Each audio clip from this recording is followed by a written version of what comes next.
this video today inside my home soft hyperbaric chamber. And due to the Oxford Center explosion in Troy, Michigan on January, it was either 30th or 31st of this year, 2025, they have permanently closed both centers as far as the hyperbaric oxygen therapy goes. So that puts us in a really tight predicament because we do require the treatment to stay alive. Our condition is that severe. We spent numerous years near death and finally got to a place where we didn't have to have it every day, but we were self-pay for the last 3 years or so of us treating there. So, you know, I bought this home chamber here in 2019 because I was having so many extortion issues with the Oxford Center. It was then called the Oxford Recovery Center, with Casey Diskin and the owner, Tamela Peterson. Now, Casey Diskin is already in prison for abusing the autistic kids, and I believe it was, I don't know how many counts, 15 or 16. I think she pled guilty to about half of that. So she's facing 4 to 7 years in prison, and the owner, Tamela Peterson, is still being held behind bars on a $2 million bond, the judge refusing to reduce it. And I do not believe she's going to be let out. However, the other 3 employees that are being charged, I do believe they're not going to be doing life in prison. It's probably going to be something a little less. And I had so many issues with them. And mine and my son's at this time, and at the end of 2019, our condition was so extreme. We'd been treating for almost a year at this point, daily, almost daily. It was 4 days a week we were treating, and it was so extreme. And I was just having so many issues where they wanted to stop billing my insurance for my portion, because my private insurance was covering my portion but not my son's, because it was a very large scale cover-up on how I gave birth while suffering from it. So only mine was diagnosed properly for the insurance to cover my portion. Even then, they were fighting me on continuing to bill, and they continued to do that for almost 2 years until Casey Diskin was arrested. And that's when we had to start self-paying cash 100%. But because the condition was so extreme for the first 2 years of treating, I went ahead, and once I was treating enough to kind of be able to keep working the 2 nights a week I was working 4 to 5 hour shifts 2 nights a week. And because I was treating those 4 days a week, I was able to steadily maintain that barely, even though I should not have been doing that. It was very hard to do. At no time should I have been standing, driving, or working. But I knew if I did not do that, we still were not going to live, because I still had to self-pay for my son's treatment. And I also had to pay the co-insurance on my portion of treatments, which they were also trying to overcharge me on that as well. So there was all these issues. I knew our lives were still on the line significantly. I knew we could not get treatment in any hospital due to my mother having Munchausen by proxy and working in the medical system for 45 years. The damage was already done. We were already left for dead. Initially, that's how we were treating at the Oxford Center in the first place. But because of all those issues we ran into and all those crimes, which I am now currently working with the Troy Police Department on regarding all of that, because that's its own separate set of crimes that have not been publicized yet. I was forced to buy this chamber, but because I was able to work that little bit, I had a couple of really good months and at work, and I managed to come up with enough to pay cash for this home hyperbaric chamber, which I believe at the time was about $6,000. And I believe they're a little bit more than that now, because it also is the reversal for COVID and the effects from COVID and the COVID vaccine effects. So if you're suffering any negative effects from those, this is the reversal of that as well. It also reverses negative effects of any vaccine and many other conditions, brain injuries, all types of stuff. So if you Google it, anything that pops up on Google, if it says it reverses it, that is true. So I did go ahead and I purchased this home hyperbaric chamber from Summit to Sea is the name of the company. I believe it's in Minnesota. And I do believe there's about 6 companies who manufacture hyperbaric chambers for the home. Now, when you're purchasing those, you would want to buy an oxygen concentrator along with it. That is how you get the extra oxygen into your system, pressurized into your system, in order for the treatment to work. Without it, the chamber is only giving you about 24% oxygen. Room air is 21% oxygen. So with the concentrator, you would want to go with a 10 liter. That puts you at about 85 to 95% oxygen, depending on your tubing and your concentrator and the strength of it. So I purchased all of that initially back in 2019, just because of how fragile and how close to death we were and all the problems we were having with the Oxford Center. And we minimally only had to use it. We didn't have to use it all that often because we maintained treating at the center for the majority of all that time until recently, once they closed down and we're no longer able to treat there. Now, that is the only way we are going to receive treatment outside of us having this home chamber. So now that they've been closed since the end of January, this is now the mid-April. We've both been without treatment. It's been way too long. This is the longest we've been without treatment. We really can't go that long. I've been really unwell from it. I'm extremely unfunctional. I'm having continuous severe symptoms for quite some time now, for months. And there's nothing I can do about it except for either purchase a whole new concentrator, because my concentrator was broken, but my chamber portion was not. And the concentrator is about $2,000 to replace, and the chamber itself is closer to $4,000 to $6,000 to replace for the one that I have. So, there's nothing wrong with the chamber. I just had to get a concentrator in place, and I finally got my homeowner's insurance to wire me money immediately to go rent one. I found a place that would rent me one because my primary doctor, everything I'm going through is backed by my primary doctor, and that's who I've used all along the way to get treatment and to get my insurance to bill the first few years that they did pay for my treatments at the center. So I got them to write a script for a concentrator so I could at least rent one. But the problem is it's about the price of a car payment. So I wasn't trying to pay for it. What I was trying to do is get the full price to replace the one that is broken that I own. So they sent me about half of what I need. But it was so urgent, I just went and I took the script and I found a place.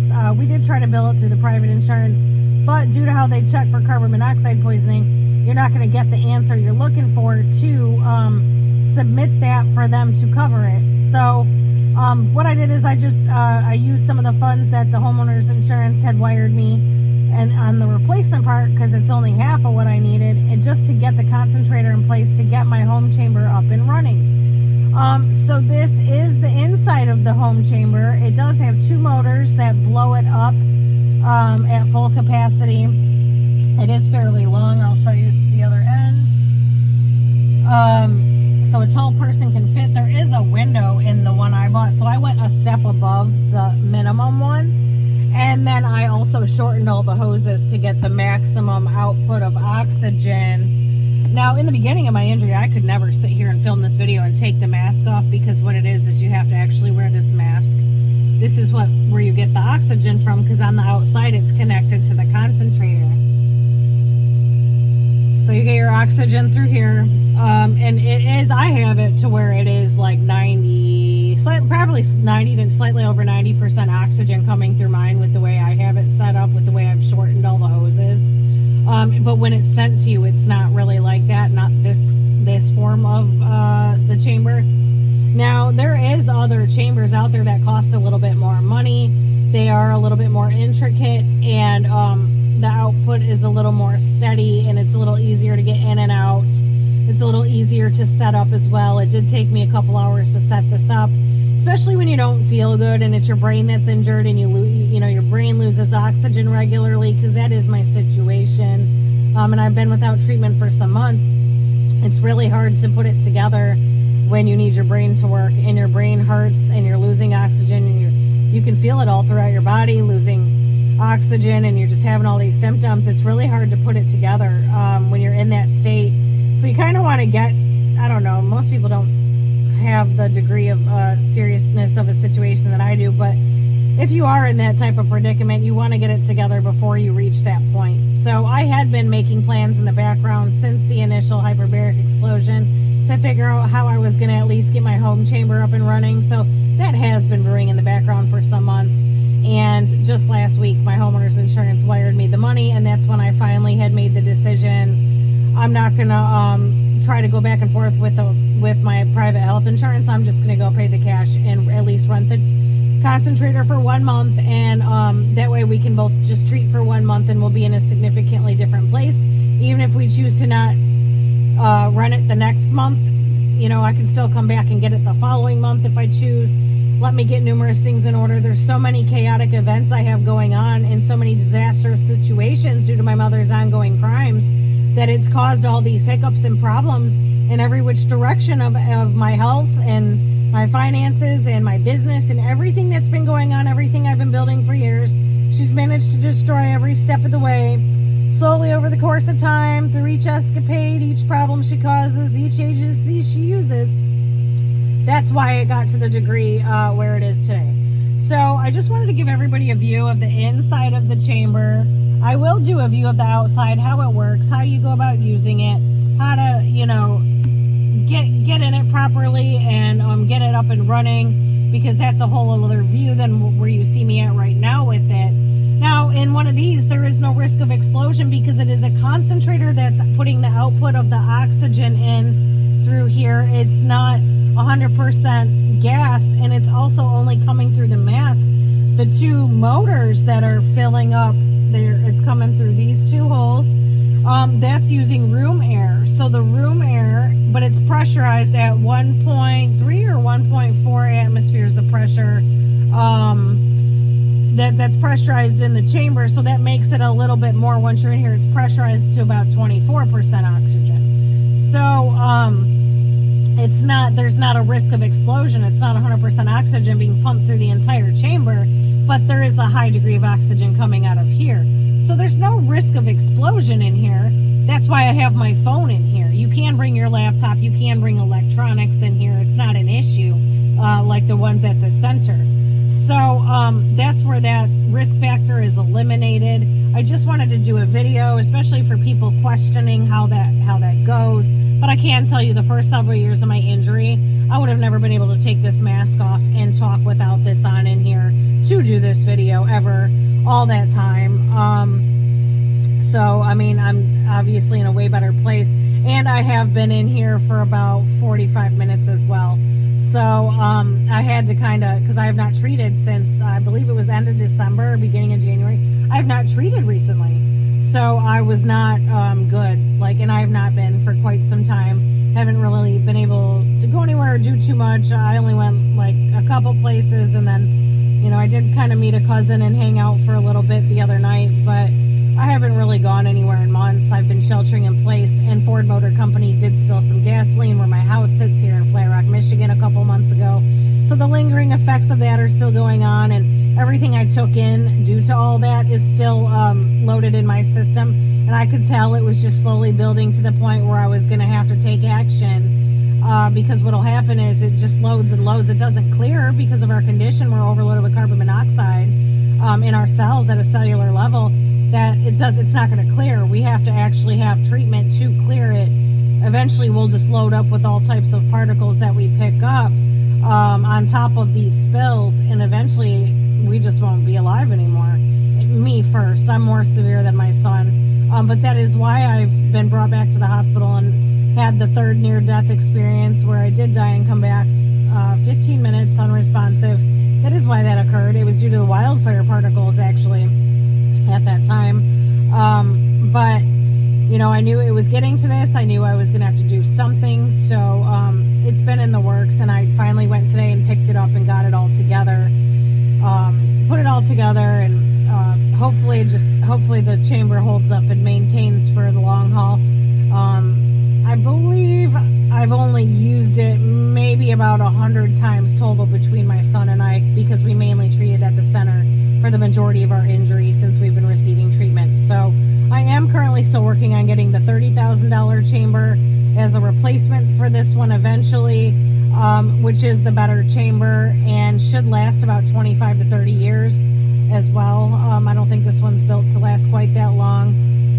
But if we had that, that's how I believe we're going to be able to go forward, since we had quite a bit of the really good treatment all those years and got us to a certain degree. That's what's next on my list. It's just going to take some time, and I have to get all these things in order from all the chaos and destruction and crimes that have gone on.